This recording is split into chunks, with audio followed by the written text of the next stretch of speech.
Yo, what's up guys? Welcome back dito po sa Denrica Doy TV Sports. Well, ang ating pag-uusapan guys ay ito. Alex Gonzaga, Alex Ayala falls to Cristina Baxa. Ba, tennis na tayo At ito ba, Greg Slaughter, possible po makabalik sa San Miguel. Hindi, sa Ginebra pala. Yan ang ating mga topic at mga pa-shoutout. Salamat muna bago tayo magpasimula at mag-subscribe na po kayo. Okay, so dito na po tayo sa ating topic.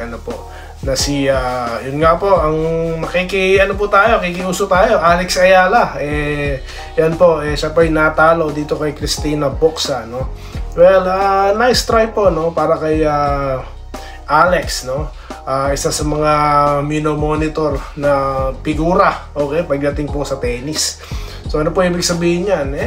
Kung kaya ni Alex, no, may sisibol pang isa dyan, 2, 3, 4, no. Sigurado siya po inspirasyon sa mga aspiring Filipino tennis players. So keep up, no. Bagamat talo, pero nice try po, no. Okay, dito po kay Alex Ayala, pamangkin ni dating Commissioner Sosmar Josep Ayala. Alright. Alright. So dito na po tayo sa may connect naman no. Sa PBA naman po tayo, no, kay Greg Slaughter, na alam kong po, ang dami po ang nagulat ang dami pong nanood kay Doy TV dahil tinapi ko si Greg Slaughter. Kasi nga po, di ba, napabalita po na siya po bumisita, no, sa practice. So nagsimula po ang agam-agam, no, kung siya po ba babalik na, okay, sa Barangay Ginebra. Well, possible. Wala pa pala itong kupunan, okay, at wala pa siyang pinagpa-practice ang kupunan. Pero subalit datapwat di po ganun kasimple na siya po opera ng Ginebra. Bakit? Kasi nga po siya po ang rights niya nasa Northport, no? Pero walang problema dyan, no?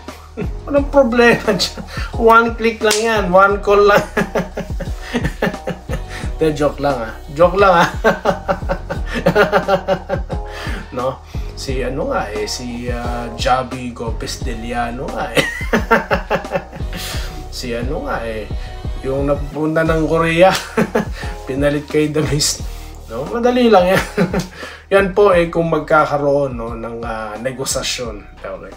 Nako po, kailangan po na Ginebra ng sentro, at baka po itong malupit na reunion na ito, no, possible pala ito. Okay, nag-aantay lang, no, pala ng mga offer ito si Greg. 37 years old at nako, 7-footer legit po ito. At wala po makapigil kay Junmar sa All Filipino. Baka naman, no? Baka naman. Nako, malakas pa to, may asim pa ito si Greg. Matagal na pong naglalaban yan, dalawa na yun sa Cebu, di po ba? Baka naman po, di ba? In good terms naman po pala sila ni Coach Tim Con, no? So yan po, inaantabayanan po natin yan, no? At baka tayo magulat, no, sa papalapit na draft pick. Aba, pang 11 daw po pala, no? Di pa sigurado yan ang barangay. Pero magulat po. No? First round pick, sino ba? Shit. Alam na this.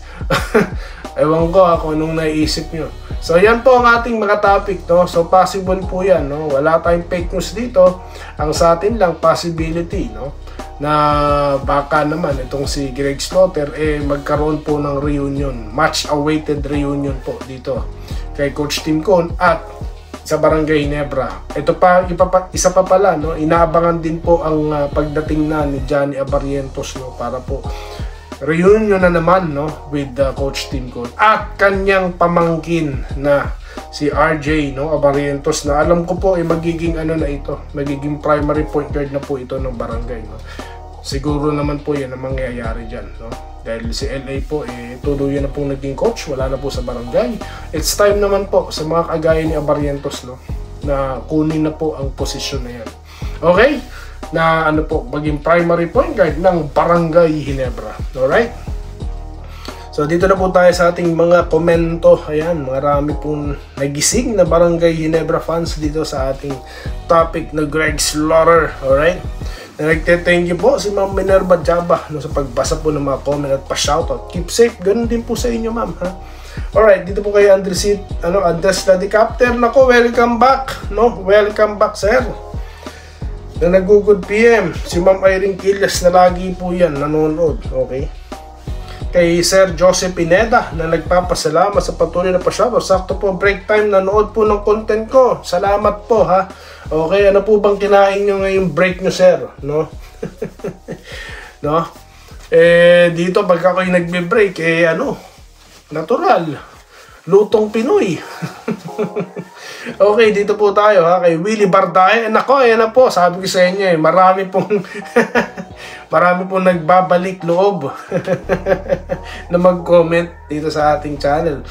Of course, kung may Willie Bardae, may Willie Bautista. Okay? Ano pong sabi niya? Good evening po. Ngayon lang ulit ako present. Pero lagi pa lang nanonood. Nagpahinga, no? Parang PBA din kailangan magpahinga. No? Salamat po, Sir Willie. Carlos Dizon na nag-good PM, no? Ganon din po sa inyo, good PM po sa inyo, no? Morning po siguro pag napanood nyo na po ito. Okay, sa ating magkabaliktad na time slot, no? Or time zone, okay? Dito tayo kay Edwin Transporte na nag-good PM, no? Nagpapa-shoutout, stay safe always, kayo din po. Meron po akong topic mamaya, no? Malupit na topic po, no? Wala pong kinalaman sa basketball at politika, pero nako po, very interesting, no? Science. Yan po ang ating topic mamaya ha. Abangan nyo yan, no? Next content yan. Ramil Gonzaga na nag-good PM, nagpapa-shoutout. Kapag may Ramil Gonzaga, may Ramil Raimundo. Okay, salamat sa inyo ha. Feliciano Alcantara, maraming salamat sa pagbasa, pagpapaliwanag sa mga comment namin. Nabuhay kayo. Salamat po, no? Iho.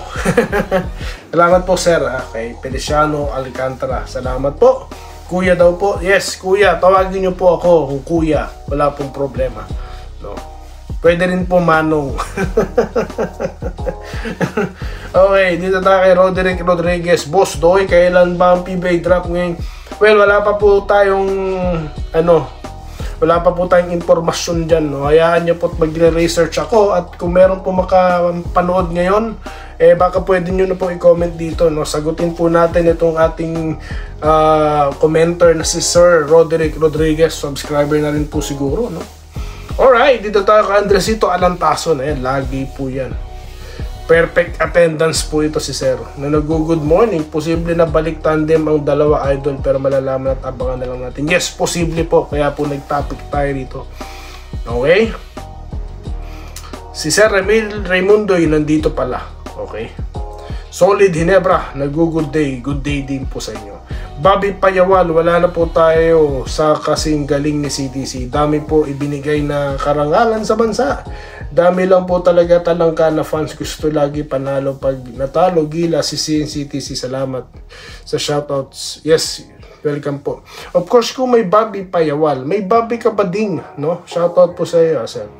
Ito po si Carlito Bolima, malabo pa sa sabaw ng pusit, bumalik si Greg sa Hinebra, pa shoutout. Let's see, sir. No, let's see. No, okay. Dito tayo kay Rodante Sabida. Okay, Doy TV, good PM sa iyo dyan sa Canada. How many years ka na dyan nag-work? Mag-iingat ka palagi dyan sa work. Para sa akin, kahit pang 11 pang Hinebra, siguro ako makakuha ang pang number 1. Siyempre, papayos. Siyempre, nakuha nyo po ang aking naiisip. No? Naiisip nyo rin ang aking naiisip. Huwag na po tayo dito, magtakip-takipan, no? For everybody happy, di ba?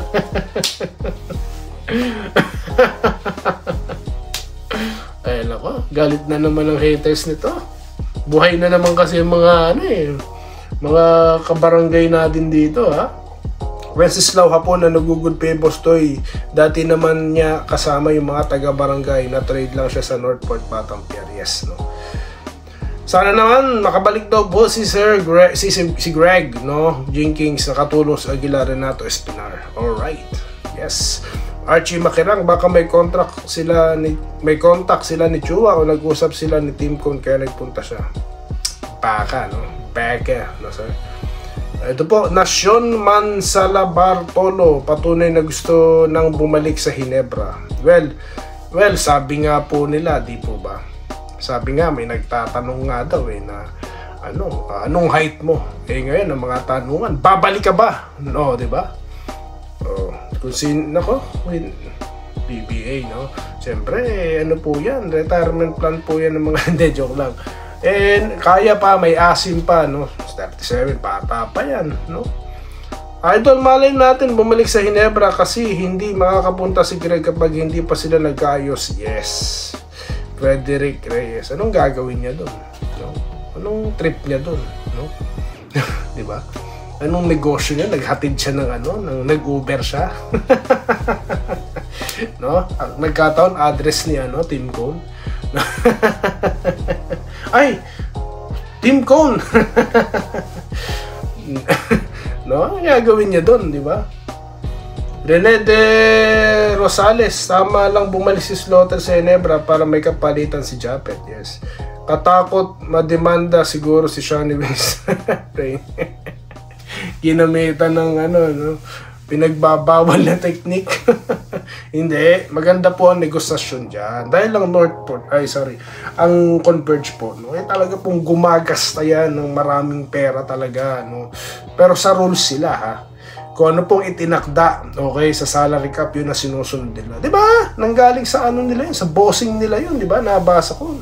Correct me if I'm wrong, pero yan sa pagkakaalam ko, na sumusunod talaga sila, tumatalima. Parang yung Alaska, diba? So parang tinutuloy lang nila yung legasiya, no, ng Alaska, diba? Sumusunod yung mga yan, mga independent team yan. Kaya nga, isa yan sa mga paborito ko rin kupunan, no, sa PBA dahil po matuwang-tuwa po ako pag nag-e-effort ng management, no. Okay,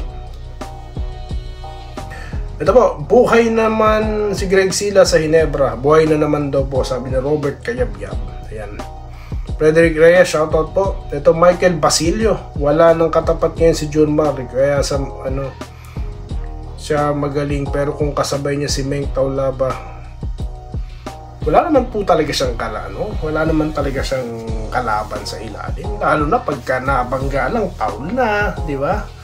No, wala po no? Pero kung may mga Locsin yan, kung naabutan niya si Locsin, no, sina Paling, AJ Pine, no, pero yun nga, kung may mga Taulaba Menk yan, guys, no, Chris Action Jackson, no, Stonewall Jackson, kilala nyo ba yun, guys? May hirapan siya. May hirapan yan. Jesse Vasquez, tiwala ang kailangan sa Gilas. Di yung ihilahin nyo pababa. Tama po kayo dyan. Okay, napakadami po. Renato Espinal. Mas gusto si Tim Cone pa rin sa Gilas. Okay, tama lang bumalik si Slaughter sa Ginebra. Sabi ni Rene de Rosales. Okay, Feliciano Alcantara. Nag-good day. May match up na Idol Junmar pag nagdaro si Greg.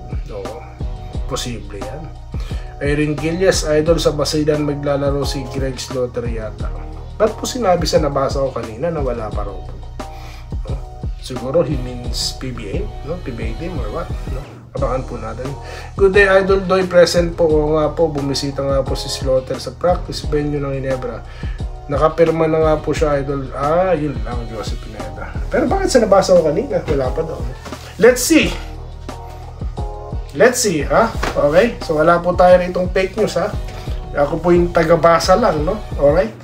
At nagko-komento lang po tayo. Maraming salamat sa inyo lahat at magkikita-kita po tayo sa susunod na interesting content ko dito lamang sa Denrica at Doy TV Sports. Muli, maraming salamat sa patuloy na panonood. Salamat po sa panonood. Subscribe na para sa mga susunod na basketball at boxing videos.